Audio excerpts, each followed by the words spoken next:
Hello, everybody, and welcome to another edition of Charts with Dan. We are on Monday again this week because tomorrow the Emmy nominations will be announced. I wanted to cover those, and I try not to double up on videos as much as I can. But as with last week, there is no suspense as to what the number one movie at the box office this past weekend was. It was Superman, which came in with a final estimated total. There are no updated numbers available, no updated estimates, or of course final totals. As of the time I'm recording this video, it came in at $122 million, which after all of the hand-wringing and speculation and trying to figure out if it's going to exceed expectations or come in below expectations, it came in just about exactly where it was expected to come in coming into the weekend. And so we are going to dive down deep into those numbers and look at not only the domestic numbers, but also the international numbers because they tell two different stories. So after we run through the top 10, we're going to look at that. In second place was Jurassic World Rebirth, which dropped 57% in its second weekend for a $40 million total. That's not a terrible drop, especially because it had so much competition. It's now at $232.1 million domestically. F1 the movie continues to put up pretty good holds. It dropped 50% in weekend number 3 and brought in another $13 million. It's now at $136.1 million. How to Train Your Dragon spends a fifth weekend in the top 5. It dropped 31% and brought in another $7.8 million. It's at $239.8 domestic. Elio is still in the top 5, but it's really a symbolic placement. It only dropped 33%, but its totals are down to $3.9 million. It's now made $63.6 million domestically. 28 Years Later drops 40% to bring in another $2.7 million. It's at $65.7 million. Lilo and Stitch and Mission Impossible: The Final Reckoning continue to be pretty much attached at the hip. They're both in their 8th weekends in the top 10. Lilo and Stitch brought in $2.7 million. Mission Impossible: The Final Reckoning brought in $1.45. Megan 2.0 continues its free fall at the box office. It dropped 66% in weekend number 3 for a $1.35 million total. It's pretty much gone at this point. And Materialist spends another week at the top 10. At number 10, it dropped 46% in its 5th weekend of release and brought in $720,000. Superman was really the only new release this weekend, at least in wide release, and so that means we only had one movie dropping out of the top 10, and that was the 41st anniversary re-release of This Is Spinal Tap. And when we look at the longest runs in the top 10 so far this year, Lilo and Stitch and Mission Impossible: The Final Reckoning tie Captain America: Brave New World, Dog Man, and a Minecraft movie for second longest so far this year at 8 weeks. If either or both of those movies can stay in the top 10 for another weekend, they will tie Sinners for the longest run in the top 10 at 9 weeks. Looking at the biggest theater count changes for this past weekend, Megan 2.0, like I said, is really crashing out of theaters. It lost about half of its theaters, 1,475 of them. It's still in 1,658. 28 Years Later lost a chunk of its theaters, 709 of them. It's still in just over 2,200. From the world of John Wick, Ballerina lost the majority of its remaining theaters. It lost 624. It's still in 299. Elio began shedding theaters. It lost 505. It's still in 2,730. And Lilo and Stitch lost its first big chunk of theaters. It lost 485. It's now in 2,075. And this is what I like to call our road to recovery. The red line is the box office average from 2021 to 2024. The blue line is the average from 2015 to 2019, pre-pandemic. And the dotted black line is every weekend this year. And Superman was able to take us above not only where we have been in the last few years, but above the pre-pandemic average. Not too far above, but enough. I think what we're going to see this upcoming weekend is a dip back down below the average, and then we'll see how high Fantastic Four can take us in the weekend after. But it's good news that we are at least back above average for 1 week, and that is thanks in no small part to Superman. So let's dive down into the numbers, and we will start with the domestic numbers. First of all, Superman had the third best opening weekend of the year so far at $122 million, again, according to initial estimates. That comes in behind Lilo and Stitch and a Minecraft movie, and ahead of Jurassic World Rebirth, which is bumped down to number 4. Of course, that wasn't helped by the fact that it opened on Wednesday. I think if it had opened on Friday, it would probably be ahead of Superman on this chart. And Superman also puts up one of the best July openings on record. It comes in ninth place, ahead of Spider-Man Homecoming and a little bit behind of Pirates of the Caribbean Dead Man's Chest. As I mentioned on the show last week, we actually set the record for a July opening last year with Deadpool and Wolverine's $211.4 million opening weekend. But when we adjust for inflation, it tells a much different story. These are the July openings that we have on record if you adjust for inflation. And I also recalculated how I get these inflation adjusted numbers. So some of these may be a little bit different than you've seen on the show before. There weren't a whole lot of drastic changes, but I want to be as accurate as I can. Harry Potter and the Deathly Hallows Part 2 has the best opening adjusted for inflation at $250 million. Not far behind that is The Dark Knight, followed by The Lion King, The Dark Knight Rises, and Pirates of the Caribbean Dead Man's Chest, which came in at $221.8 million back in 2006, if you adjust those numbers. Deadpool and Wolverine comes in sixth place, followed by Barbie, Thor Love and Thunder, Minions, and then rounding out the top 10 is Spider-Man 2 from back in 2004, which opened to an adjusted total of $154 million, and that was a Wednesday opening. So I think if that film had opened on a Friday, we could very possibly see that being a top 5 movie. That was a very, very popular film, and that's why I like to adjust for inflation. It's not a perfect metric, but it does kind of help to recontextualize things and put things on an even-ish playing field if we're talking about today's dollars versus the dollars of the past. When we look at just Superman movies, and I'm not including Justice League on this list, these are the ones that just have Superman or some variant thereof in the title. Of course, Batman v Superman Dawn of Justice still has the top opening weekend with $166 million. But in second place, I have Man of Steel at $128.6 million. And some people, especially people that look at these numbers, may be saying, well, wait a minute. I know what the opening weekend for Man of Steel was. It was around $116 million. But as I was compiling this list, I noticed that in the record books, the opening weekend for Man of Steel includes, as we often see, the Friday through Sunday numbers. But there were preview shows. It was a Walmart exclusive preview series that took place on Thursday. You could buy tickets at Walmart and go see the movie. And that brought in about $12 million. Now, because Man of Steel came out about 10 years ago, those were usually counted separately. But looking at the numbers and the fact that Superman, the one that just came out, had its own Amazon Prime exclusive screenings that were earlier in the week and that were folded into the opening weekend numbers, I decided that for my purposes, I am going to fold those Walmart preview numbers into Man of Steel's opening weekend, because it's not like the movie opened in limited release or it had an official opening date of Thursday in a smaller number of theaters and then opened wide on Friday. Man of Steel officially opened on Friday, and under today's norms and the way that things work now, even if you have preview screenings earlier in the week, those are now folded into the opening weekend. So I've decided I'm going to start doing that with Man of Steel. If you don't like that, then just in your head imagine that that number is about $116 million. But with those Walmart previews included, Man of Steel comes in second place at $128.6 million, so just ahead of Superman, which has an estimate of $122 million. Then we have 2006's Superman Returns, which was a Wednesday opening. It made $52.5 million in its first Friday through Sunday stretch, followed by Superman 2 back in 1981, Superman 3 back in 1983, Superman the movie in 1978, and then the franchise's low point, Superman 4 The Quest for Peace back in 1987, which only opened to $5.6 million. When you adjust these numbers for inflation, Batman v Superman Dawn of Justice comes in at $220 million. Man of Steel comes in with an adjusted total, inclusive of all previews, at $184.5 million. Superman comes in third at $122 million. Superman Returns comes in at $85.9 million. But look at these other Superman movies. Back in 1981, for Superman 2 to open up to $49.8 million, given how distribution worked back then, is pretty incredible. Superman 3 comes in with an opening of $43 million adjusted for inflation. Then we have Superman the movie back in 1978 at $36.8 million adjusted on its opening weekend. And Superman 4 The Quest for Peace. This really just shows you how big the gulf was with the Christopher Reeve movies. Even if you were to adjust for inflation, it's still open to just $16 million back in 1987.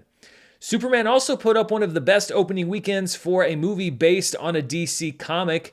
Batman v Superman has the best opening on the record so far, followed by The Dark Knight Rises and The Dark Knight. Then we have The Batman from 2022 and Suicide Squad from 2016. Man of Steel comes in 6th place, followed by Superman, then Wonder Woman, Joker, and Justice League. And if you adjust these totals for inflation, it's the same movies, but in a bit of a different order. The Dark Knight has the best opening weekend for a DC movie, adjusted for inflation at $243.7 million. The Dark Knight Rises was right behind it, though, $233.1 million back in 2012. Then we have Batman v Superman Dawn of Justice. Man of Steel has the 4th best opening for a DC film, followed by Suicide Squad, which has $177.6 million adjusted for inflation. The Batman comes in at number 6. Wonder Woman comes in ahead of Superman, adjusted for inflation, at $133.8 million. Then we have Superman in 8th place, just ahead of the opening numbers for Justice League back in 2017. But Justice League was a more expensive film than Superman by $75 to $100 million at least. So again, you can't just compare two movies without any of that background information. And then Joker rounds out the top 10 with $119 million adjusted for inflation. Superman was the 2nd best opening for director James Gunn, coming in behind only Guardians of the Galaxy Volume 2 back in the summer of 2017. It comes in just ahead of Guardians 3, as well as Guardians of the Galaxy, and then The Suicide Squad back in 2021, which only made $26.2 million, but again, that was a day and date release on HBO Max. When you adjust those numbers for inflation, Guardians 2 is still on top at $189.8 million, but Guardians of the Galaxy, the first film, moves up to 2nd place at $132.8 million, followed by Guardians Volume 3. Superman is just behind, only a few $1 million behind Guardians 3, and then The Suicide Squad again coming in a distant 5th.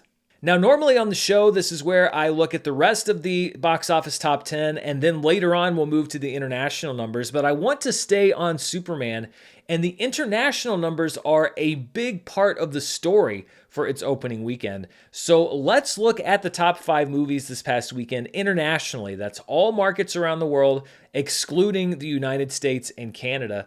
And Superman was still the number 1 movie, bringing in $95 million, ahead of Jurassic World Rebirth, which had a $68 million weekend internationally.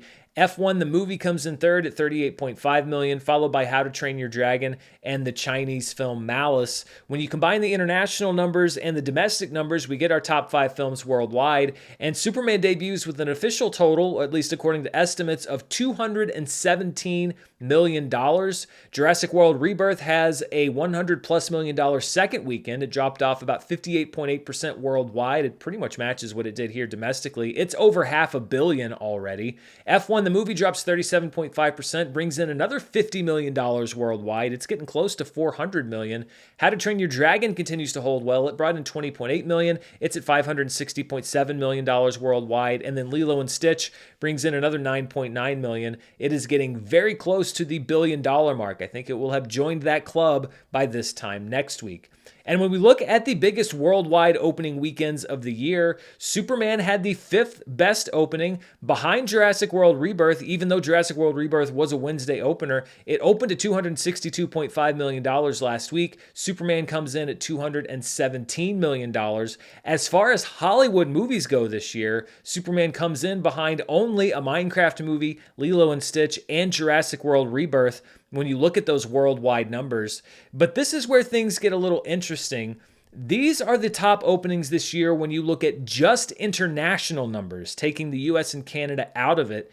And when you look at these numbers, you can see that Superman's opening weekend comes behind not only Jurassic World Rebirth, Lilo and Stitch, and a Minecraft movie, but also behind Mission Impossible: The Final Reckoning and How to Train Your Dragon. They all had $100+ million opening weekends internationally. Superman came in at $95 million, basically matching what Captain America: Brave New World opened to earlier this year. And this is what I really want to dive into as far as Superman's numbers overall. A lot of the coverage here in the United States, at least, has been focused on the numbers in the context of its domestic opening weekend. And it was a strong opening weekend. And I'm going to be watching very closely to see what it does next weekend, because while it is always important for a movie to perform well domestically, that's a big chunk of the overall box office, it has become critical now for Superman to perform well domestically, and that's because there was a substantial drop-off in the international numbers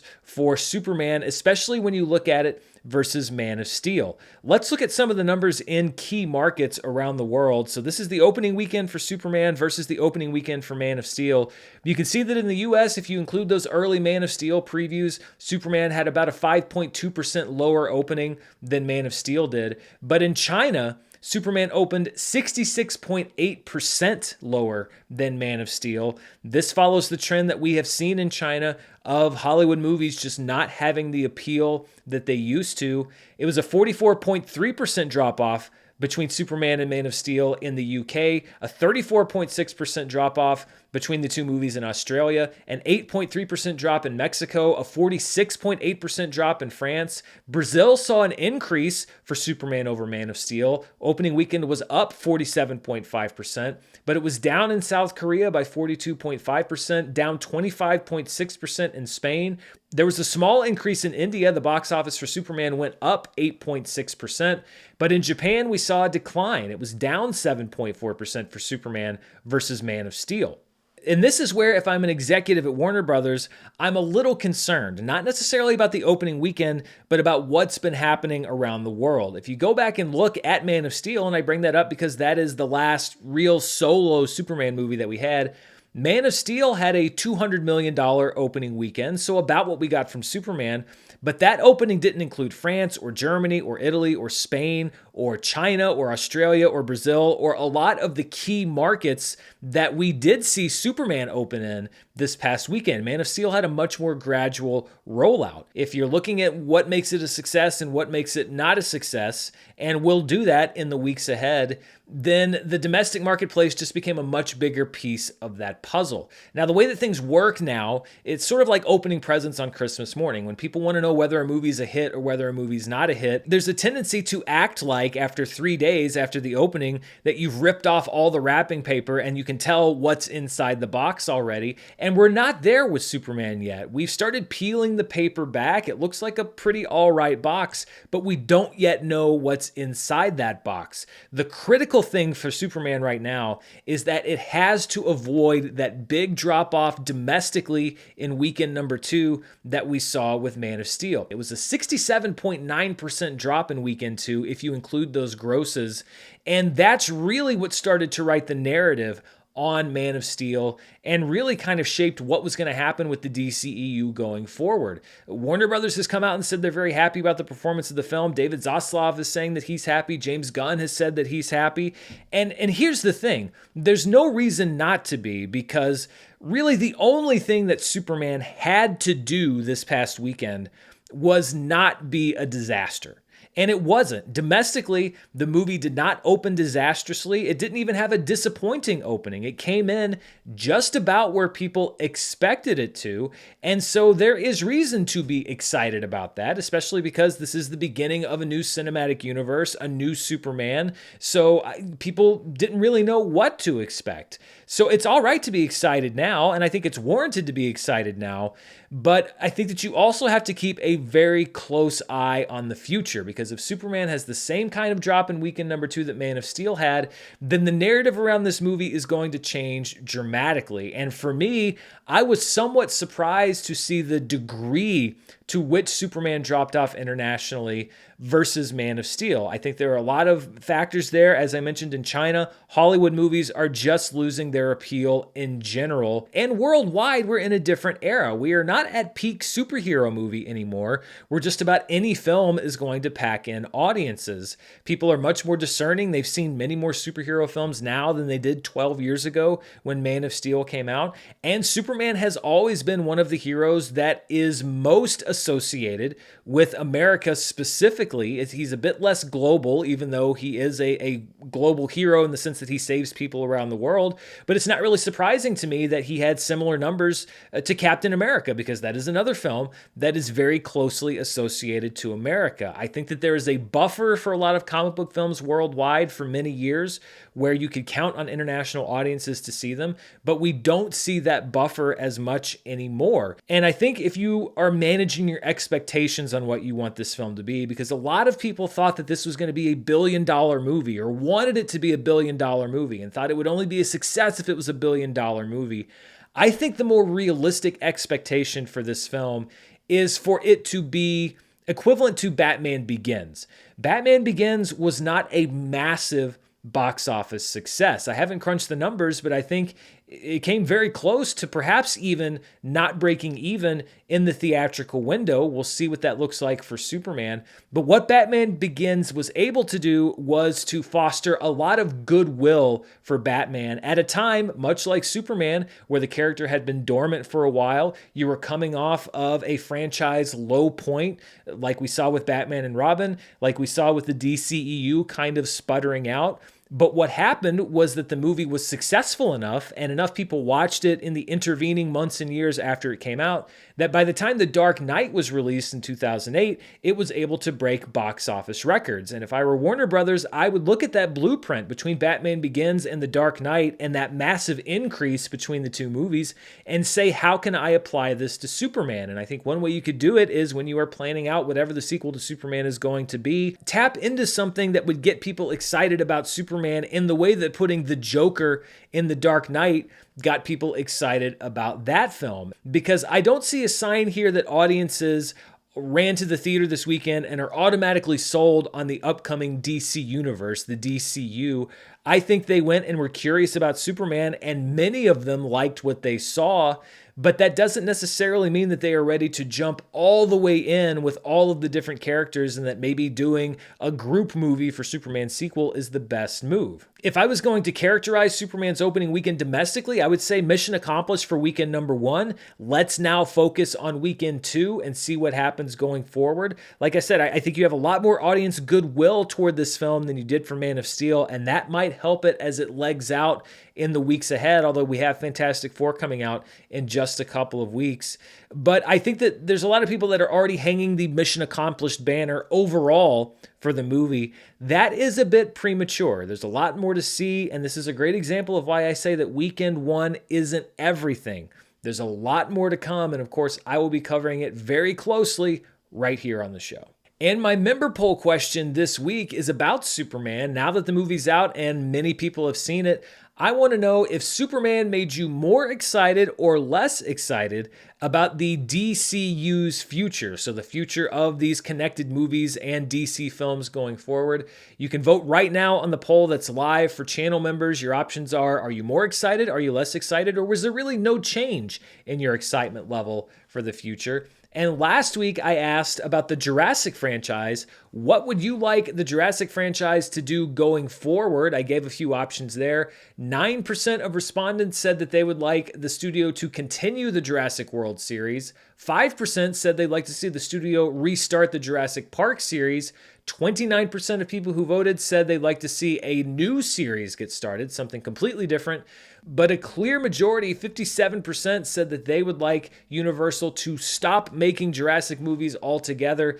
Given the fact that Universal kept costs down on this latest one and it's going to turn a profit, I think that is unlikely. But I was surprised that it was that clear, 57% saying stop making movies altogether. And if you want to vote in these polls each and every week here on the show, you can become a member right here on the channel. Depending on how you're watching, there might be a button for you to click, or there is a link down in the description below. I'd love to hear your voice. You're also able to get early access to videos like this one, as well as custom emoji and badges for the comments section. I'd love to hear what you think about these things each and every week, because the responses, no matter what they are always very interesting to me. Superman also brings us to our Charts with Dan trivia question for this week.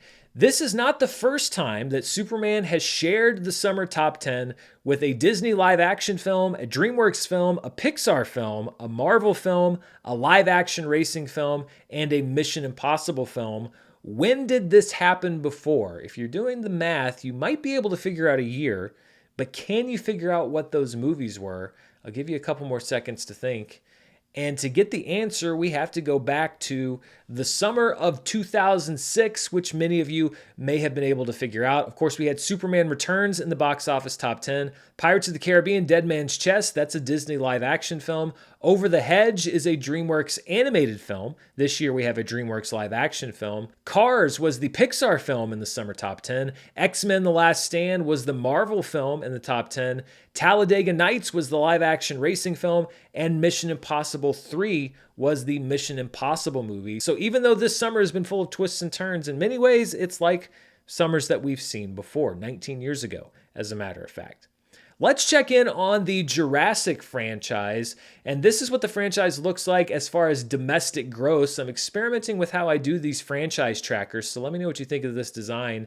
Jurassic World Rebirth is already the 5th highest grossing film domestically in the franchise. It's ahead of The Lost World and Jurassic Park 3, although it's got a lot of work to do to get up to Jurassic World Dominion at number 4, which is at $376.8 million. The original Jurassic Park is in 3rd place, Jurassic World Fallen Kingdom is in 2nd, and then the first Jurassic World film is an easy number 1 at $652.2 million. When you adjust for inflation, though, Jurassic World Rebirth is about $120 million behind Jurassic Park 3. That movie made $354.6 million adjusted for inflation. Jurassic World Dominion's in 5th at $423.9 million. Then we have Jurassic World Fallen Kingdom at $530.4 million. The Lost World at $531.9 million. The original Jurassic Park, once you adjust all the figures from all of the different re-releases, comes in at $864.7 million, and Jurassic World stays at number 1 with an adjusted total of $898.4 million. People forget that wasn't just a successful movie for its time. That was a flat-out phenomenally successful movie for any time. Looking at the Jurassic franchise by worldwide gross, Jurassic World Rebirth has crossed the $500 million mark. It's made more than Jurassic Park 3, which made $368.7 million, and it's less than $100 million behind The Lost World, but there's a massive gulf between The Lost World and the top 4 movies in the franchise, which are all billion-dollar movies. I don't think Jurassic World Rebirth is going to get there. We'll see what it does going forward. I know it's halfway there already, but there's just so much competition out there. You never know, but I just don't think it's going to be a billion-dollar movie. So I think it's very likely it settles in there at number 5. There hasn't been much good news for Elio this summer, but I guess a symbolic victory for the movie is that when you look at the domestic grosses of Pixar films, and there are a couple that were never released domestically because of the pandemic, Elio has now passed Onward, which had its theatrical run cut short by theater closures back in 2020, to become number 25 out of 26 on the highest grosser list. Although that's where it's going to stay. It's not going to get to $100 million. It's not going to catch Lightyear. And if you look at the inflation-adjusted numbers, it's not even past Onward. So this is an empty victory for Elio. Even though it didn't open well, some thought perhaps it would do what Elemental did a couple summers ago. We are just not seeing that. Mission Impossible: The Final Reckoning has also passed a milestone. Looking at its worldwide total, it has now officially out-earned Mission Impossible: Dead Reckoning, both globally and domestically. It's at $584.1 million, and I think it's going to stay there at number 4. I don't see it getting to where Rogue Nation was at $710.9 million. But, you know, again, a milestone that doesn't mean a lot, but nice psychologically for that film to outgross the previous film in the franchise. Let's look now at what I call some of our specialty charts, and we'll start with the per theater averages for this past weekend. As I know them right now, a lot of smaller movies are slower to report. Superman had the top per theater average, bringing in $29,504 per theater in over 4,100 theaters. Jurassic World Rebirth comes in second, bringing in $9,250 in 4,300 plus theaters. In third place, we have Don't Let's Go to the Dogs Tonight, which brought in $9,000 per theater in 4 theaters. In fourth place is Sorry Baby, which made $5,758 per theater in 40 theaters. A24 is really slow rolling this one. I'm curious to know how much wider that release is going to be. And in fifth place, we have a documentary that was on this chart a couple of weeks ago, The Last Class, which brought in $4,948 per theater in 6 theaters. Looking at movies in limited release this past weekend, Sardar G3 remains at the top of the chart, bringing in $312,000 in 105 theaters. Then in second place, we have Monteuse / Compulsive Liar 2, bringing in $285,000 in 70 theaters. My guess is a lot of those theaters were in Canada because this is a sequel to a 2019 Canadian comedy about a compulsive liar who wakes up to find that all of his lies have actually become reality. Sorry Baby comes in third place in 40 theaters, bringing in $230,000. Then we have Metro Indino in an unknown number of theaters for a second weekend, bringing in $167,000. And then Abraham's Boys, A Dracula Story in 470 theaters. This is a Shudder film getting a theatrical release. It brought in $130,000, and it is about the elder Van Helsing bringing his sons to live in America to get away from all the Dracula stuff. Given the name of the film, I'm guessing that the Dracula stuff follows them to the US. This is the 2025 domestic summer box office so far, and Superman enters the list at number 8, which bumps 28 years later down to number 9. Elio stays alive for another week because it passed the gross of From the World of John Wick Ballerina, which keeps it at number 10. It may pull that same trick with 28 years later by the time Fantastic Four comes out, but it is not long for this list. This is going to be my first pick for the summer top 10 that's going to be eliminated. The question is just when is that going to happen?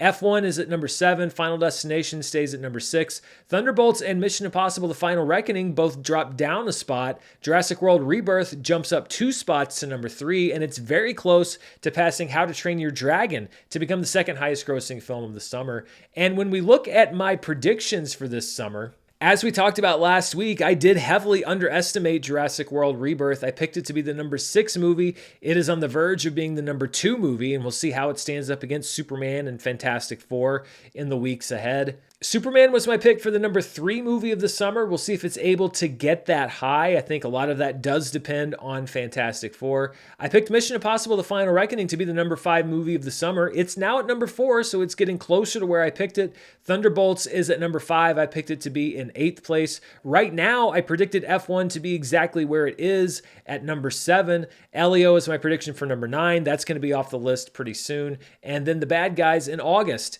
is my hope to get maybe 9 out of 10 this summer, which, honestly, I'd be pretty happy with. This is the domestic box office overall for 2025. A Minecraft movie remains number 1 with Lilo and Stitch number 2. Those are not just the only 2 movies that have crossed $400 million so far this year. They're the only movies that have crossed $300 million domestically thus far. Sinners remains at number 3, followed by How to Train Your Dragon. Jurassic World Rebirth jumps up into the top 5. Captain America Brave New World, Mission Impossible, and Thunderbolts all move down 1 spot. Final Destination Bloodlines remains at number 9, and F1 remains at number 10.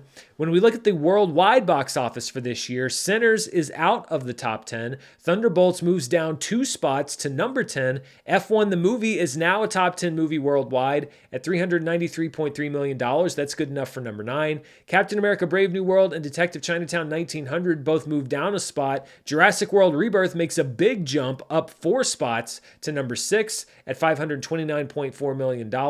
How to Train Your Dragon, Mission Impossible The Final Reckoning, a Minecraft movie, Lilo and Stitch, and Naja 2 remain the top 5 films so far this year. So that's what's going on at the box office. Before we go, I also want to look at what's happening in the world of streaming because there has been a lot of movement on these charts and a lot of big premieres. Let's look at the latest numbers from Netflix. This is for the week of June 30th through July 6th. The second week of Squid Game 3 remained Netflix's most watched program at 46.27 million views. The debut of The Old Guard 2, though, ran a strong second. It brought in 37.46 million views in its first few days of release.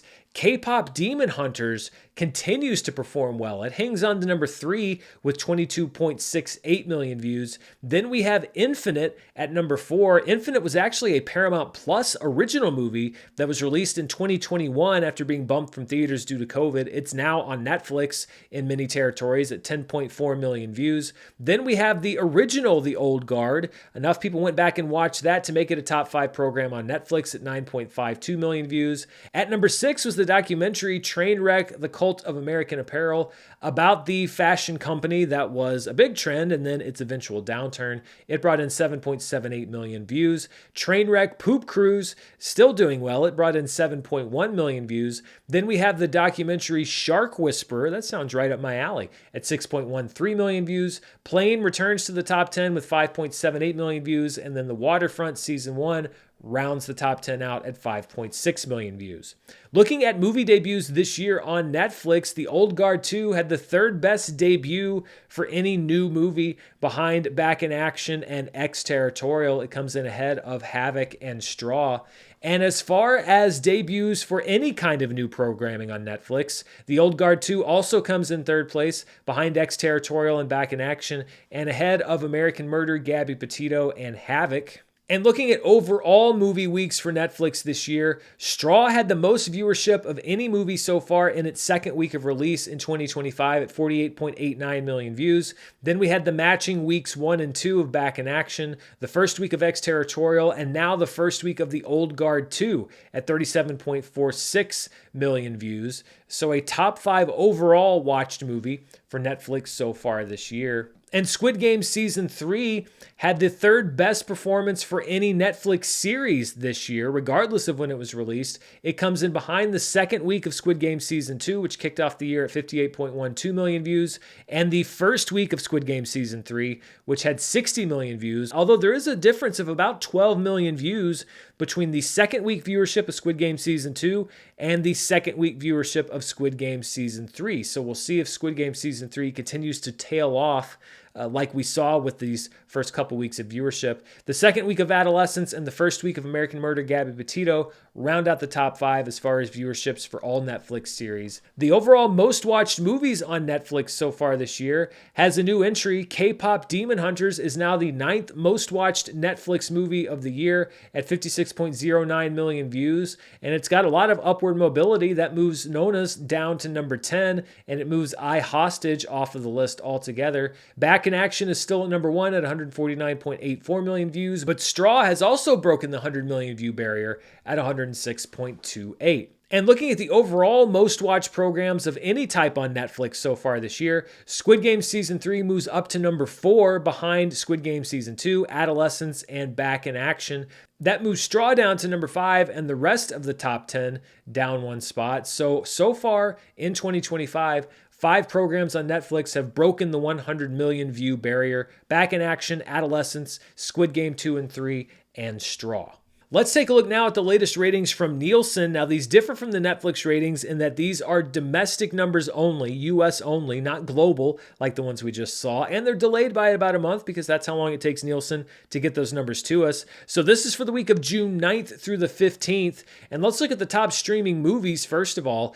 I mentioned last week that Straw was likely to see an uptick in its domestic numbers in week 2, and we saw just that. It captured the number 1 spot with over 20 million hours watched. But The Accountant 2 is also impressive. It's a big draw on streaming. It comes in second place. Then we have Plane in third place, Titan, the Ocean Gate submersible disaster, in fourth place. Snow White debuted on Disney Plus, but not near the top of the chart. It had 9.68 million hours watched. Then we have Get Hard making its debut on the list as it hits Netflix. The Accountant at number 7, the Netflix original film KO at number 8, B-Movie at number 9, and Trainwreck, the Astroworld tragedy at number 10 with 3.58 million hours watched. I think it's a good bet we're going to see Poop Cruise on this list in the near future. These are the top performances for all movies, whether they're original or not, on streaming this year in the US, according to Nielsen. And the second week of Straw had the 5th best performance that we've seen of any film at 20 million hours viewed.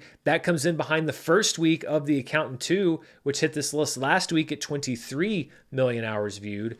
And looking at the most watched movies on streaming in the US through June 15th, The Accountant 2 hits the list at number 8 and Straw hits the list at number 9. That bumps Kraven the Hunter down to number 10 and The Life List and Den of Thieves 2 Pantera off of this list entirely. Moana 2 easily remaining the most watched streaming movie of the year in the US so far.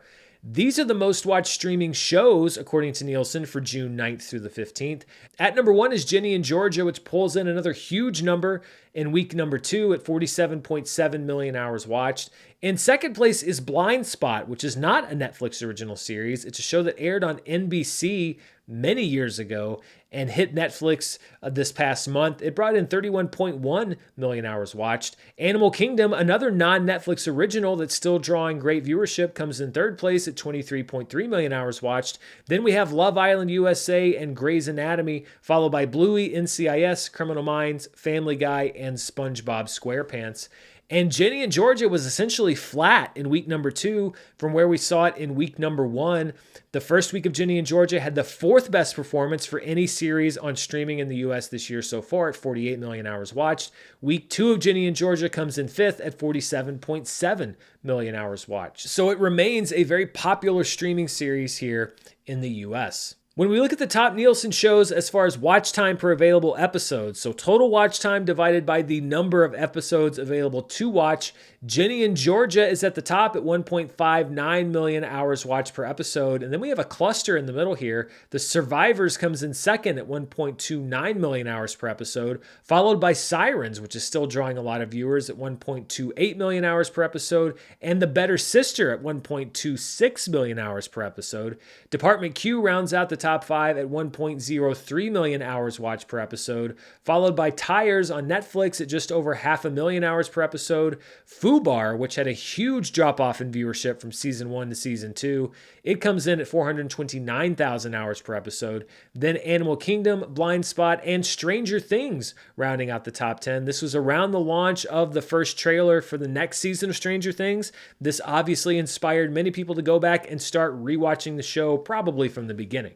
And that does it for the show this week. Before we go, though, I wanted to note just a few things you might be interested in watching, both in theaters and at home. First of all, tomorrow on Tuesday, you can see 2 recent theatrical releases at home through digital sale and also premium video on demand. Those are those higher price rentals. How to Train Your Dragon will be able to watch at home, and Megan 2.0, with its very short theatrical window due to its underperformance, will also be available to watch at home.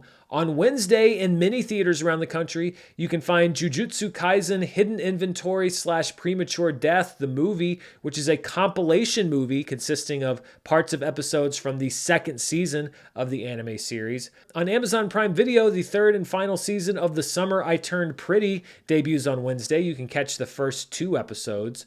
On Thursday, you can also catch the debut of a streaming series, Star Trek Strange New Worlds Season 3 on Paramount+. It will also be debuting its first 2 episodes. Debuting Thursday on Netflix is an original series called Untamed, which is co-created by Mark L. Smith, who was also one of the co-writers on The Revenant.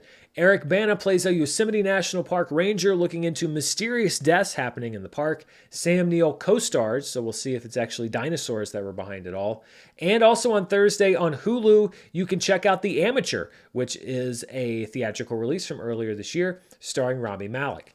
Then on Friday, we have a few studio movies hitting theaters. First of all, I Know What You Did Last Summer will open on Friday, which is a reboot / legacy sequel to the original. Also opening on Friday, I'm really looking forward to this one. It's Eddington. It's the latest film from Ari Aster, and it stars Joaquin Phoenix and Pedro Pascal. One short week before the next movie this summer, starring Pedro Pascal. I will absolutely be checking this out, and I'll probably bring you my review of Eddington on Friday. I'm also going to check out I Know What You Did Last Summer and see what I think about that one. One movie I don't think I'm going to check out is Smurfs, which will be hitting theaters everywhere this upcoming weekend. The one thing I know about Smurfs is that Rihanna is Smurfette. I was actually pretty convinced for a while that the name of the movie was Rihanna is Smurfette. It has one of the worst theatrical trailers I've seen in a while, and, you know, life's just too short, so I don't think I'm going to check that movie out. In limited release this upcoming weekend is a movie called Cloud. It's the latest from Japanese director Kiyoshi Kurosawa, who, contrary to popular belief, is not related to Akira Kurosawa. He has made several notable films, though, and his latest is about an online merchant who manages to get himself into trouble. Reviews for this film have been strong thus far. Finally, on Saturday, hitting Hulu is a movie that came out earlier this year called The Assessment that I've actually seen several people in the comments say is one of their favorites this year. So I'm going to try to check that out either this weekend or very soon. It's a sci-fi film set in a future where potential parents have to be vetted before being allowed to have children, and it stars Alicia Vikander, Himesh Patel, Elizabeth Olsen, and Minnie Driver. And that's what I've got for you this week. It was a pretty extensive breakdown of the numbers on Superman.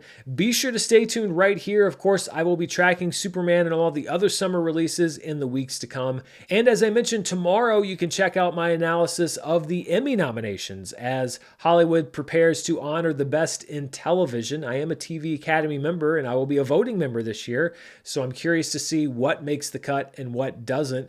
And of course, stay tuned right here for the latest in movie news, reviews, box office, and more. Until next time, stay safe, and I'll see you then. Bye.